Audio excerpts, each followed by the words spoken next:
ইতিহাস রোহিতের। আন্তর্জাতিক টি-20তে সবচেয়ে বেশি সেঞ্চুরির মালিক হিডম্যান। টি-20তে পঞ্চম সেঞ্চুরি হাঁকালেন রোহিত শর্মা। বিশ্বের একমাত্র ব্যাটার হিসেবে এই নজির গড়লেন হিডম্যান। আফগানিস্তানের বিরুদ্ধে সিরিজের তৃতীয় ম্যাচে সেঞ্চুরি এলো ভারত অধিনায়কের ব্যাট থেকে।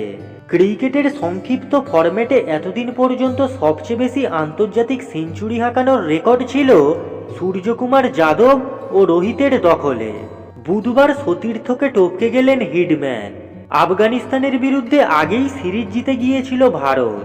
বুধবার নিয়মরক্ষার ম্যাচে একাধিক বদল করে পরীক্ষার পথে হেঁটেছিলেন রোহিত।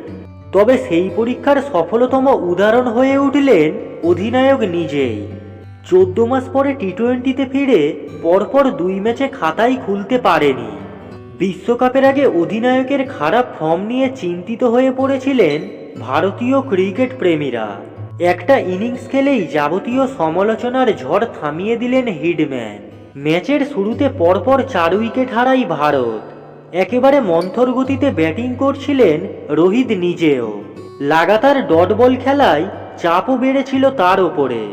তবে সেট হয়ে যেতেই হিডম্যানকে সমেজাজে দেখল চিন্নাস্বামী স্টেডিয়াম। রিঙ্কু সিংকে সঙ্গে নিয়ে শুরু করলেন পাল্টা মার।